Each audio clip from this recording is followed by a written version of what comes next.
Mimpi saya adalah saya pingin nanti pakai sarung dan peci, Hmm. foto di bawah Menara Eiffel. Oh, oke. Dan itu terkabul, Mas.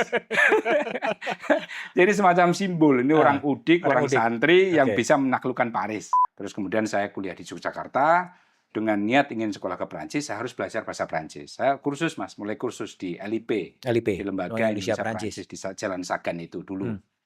Terus, tapi kan kursus Prancis kan mahal, Mas. Ah. Jadi on off itu. Kadang kalau ada duit sisa gitu untuk kursus, kalau enggak ya nanti gitu. Ah. Tipsnya sederhana aja, Mas. Berani bermimpi, Mas. Berani bermimpi? Ya, Emang saya hanya banyak mimpi saja kok, Mas. Saya Ah. nggak bisa apa-apa, saya nggak punya kekuatan apapun, finansial juga nggak ada gitu. Ah. Tapi karena mimpi saja itu.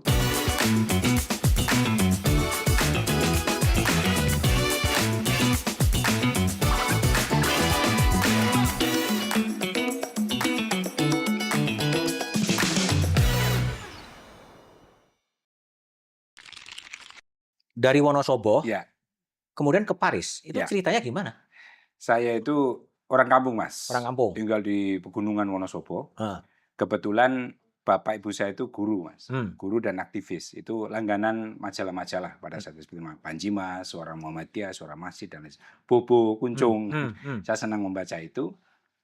Disitulah kemudian saya karena senang membaca sejak SD gitu, saya tahu tentang Azumardi Azra, kemudian Komarudin Hidayat. Sejak SD baca Azumadi Asra? Ya, Oke. jadi paling nggak itu tahu ini, Ya, tahu namanya ya? Oke, dan lain ya. sebagainya. Ketika mereka ini masih muda dan menjadi wartawan di Panji Masyarakat. Kemudian setelah itu SMP, kemudian ketika liburan saya membaca lagi, bukan ketemu tulisannya Bahtiar Effendi yang saat itu dapat AFS, jadi pertukaran pelajar SMA di Amerika. Wih, menarik ini, saya baca-baca.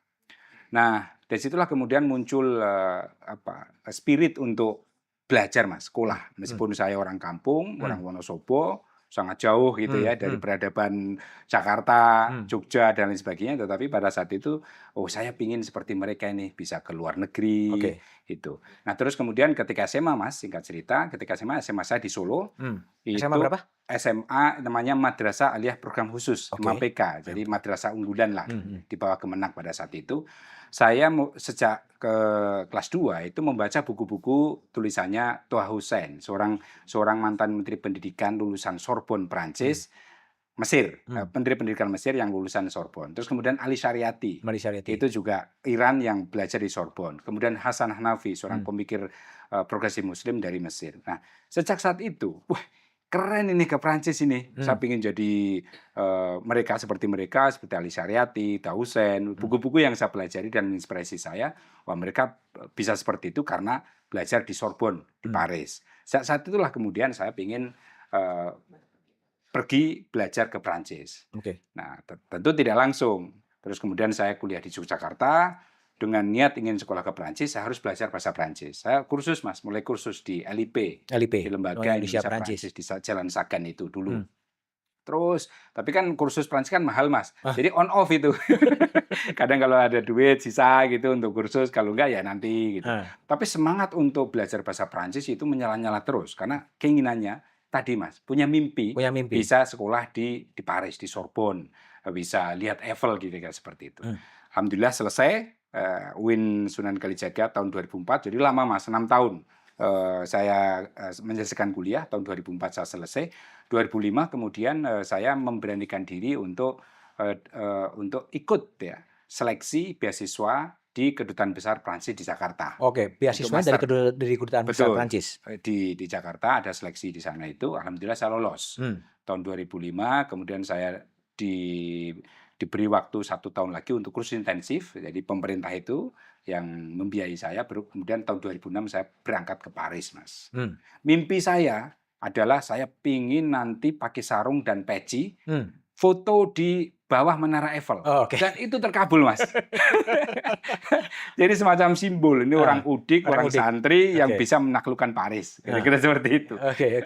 Itu master ya? Itu master. Master selesai dalam ilmu politik. Saya belajar dengan Profesor Olivier Roy, seorang ahli politik Islam yang sangat terkenal di Prancis. Bahkan buku-bukunya kita baca dalam bahasa Inggris maupun bahasa Indonesia. Saya belajar dengan dia 2 tahun. Kemudian setelah itu saya belum mau pulang ke Indonesia, Mas. Ada lowongan di KBRI. Kemudian karena saya masih ingin belajar bahasa Prancis, karena bahasa Prancis itu kan masih saat itu masih belum advance lah kira-kira. Saya untuk S3 kan mungkin belum bisa. Maka saya mendaftar ke KBRI. Disitulah saya bekerja di sana sambil terus memantapkan bahasa Prancis saya. Sampai kemudian saya pulang lagi tahun 2012 di Jakarta. Saya aktif di Muhammadiyah, di Lembaga Amil Zakat Infak Sodaqah Muhammadiyah, Lazismu Pusat sebagai direktur. Terus kemudian fellowship 2 tahun di RSIS. Disitulah kemudian saya belajar lagi RSIS Singapura ya? Singapura, Rajaratnam School of International Studies selama 2 tahun di sana. Kemudian ketika saya di Singapura itu saya mendapatkan beasiswa, bahkan semacam panggilan dari guru saya namanya Remy Madini. Andar, sekarang kamu di mana? Sedang di Singapura. Kamu mau nggak S3 lagi ke Paris? Saat itu saya sebenarnya ogah-ogahan. Wah, jauh sekali, anak saya udah gede. Kemudian saya tetap akhirnya takdirnya saya belajar lagi ke Lyon, ke École Normale Supérieure dengan Remy Madini.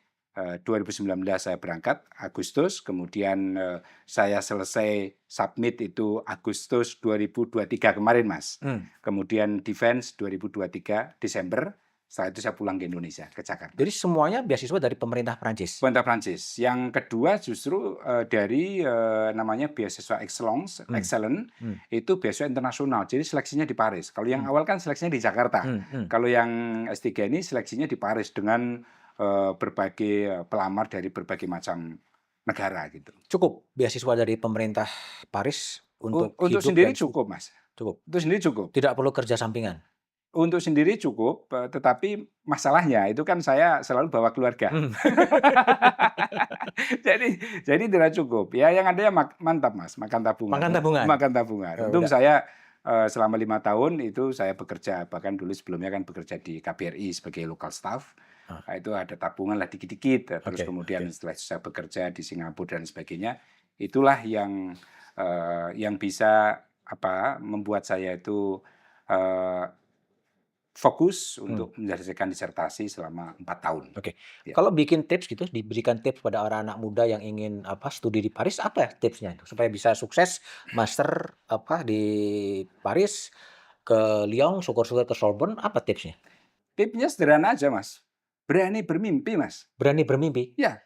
Saya hanya mimpi saja kok, Mas. Saya nggak bisa apa-apa, saya nggak punya kekuatan apapun, finansial juga nggak ada gitu. Tapi karena mimpi saja itu. Karena mimpi tadi yang saya ceritakan sejak SD, pingin sekolah ke luar negeri, terus SMA pingin ke Prancis, terus kemudian kursus-kursus pun itu mahal itu, kadang on off gitu. Tapi karena mimpi tadi itu yang terus memotivasi saya untuk survive, untuk belajar dengan giat membaca dan sebagainya, itulah yang kemudian pada akhirnya itu Tuhan itu mengantarkan cita-cita itu pada kita.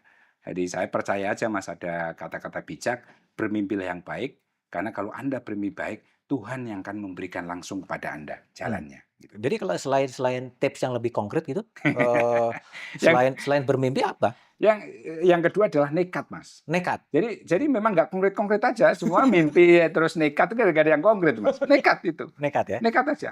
Nekat pede gitu. Pede ya. Jadi saya orang kampung, lulusan UIN Sunan Kalijaga, terus kemudian melamar ilmu politik. Lawan-lawan saya dalam tanda petik ya, jadi kompetitor saya itu adalah teman-teman yang dari HI, dari ilmu politik, dari kampus-kampus negeri yang hebat-hebat itu. Saya ini UIN itu bukan FISIP, Mas. Dulu belum ada itu. Yeah. Itu Fakultas Usuluddin.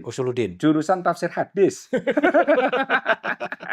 Tapi karena nekat, wah ini bisa nih, saya belajar ilmunya Tuhan untuk ilmu politik itu kan bagian ilmu Tuhan. Nekat saja, Mas. tapi alhamdulillah saya mendapatkan keberuntungan. Jadi selain mimpi, nekat, ada lagi ya tips yang ketiga? Yang ketiga bahasa. Itu yang paling susah. Yang paling praktis menurut saya adalah kalau yang 1, 2 kan abstrak gitu kan. Kalau yang ini lebih konkret itu dalami dan kuasai bahasa. Saya kira kita harus investasi, Mas. Investasi dengan berbagai cara. Zaman dulu belum ada YouTube, belum ada Netflix yang dengan mudah untuk belajar bahasa asing. Sekarang itu platform-platform atau panggung-panggung yang memudahkan kita untuk menguasai bahasa asing sangat terbuka lebar, dan itulah kesempatan kita. Oke, Mas Andar, makasih ya. Sama-sama Thank Mas you. Itulah Budiman. obrolan saya dengan Andar Nurbowo. Selain hal-hal yang bersifat agak hard soal demokrasi, tapi juga ada tips kalau orang-orang generasi muda ingin belajar ke Perancis. Yang pertama, bermimpilah untuk belajar di Perancis. Yang kedua, agak bondo nekat gitu untuk belajar ke Perancis. Tapi juga yang problem lainnya adalah soal bahasa. Jadi silahkan Anda komen ya kalau memang ingin memberikan pertanyaan lebih jauh, share dan kemudian jangan lupa dengan subscribe. Jumpa lagi di Back to BDM edisi berikutnya.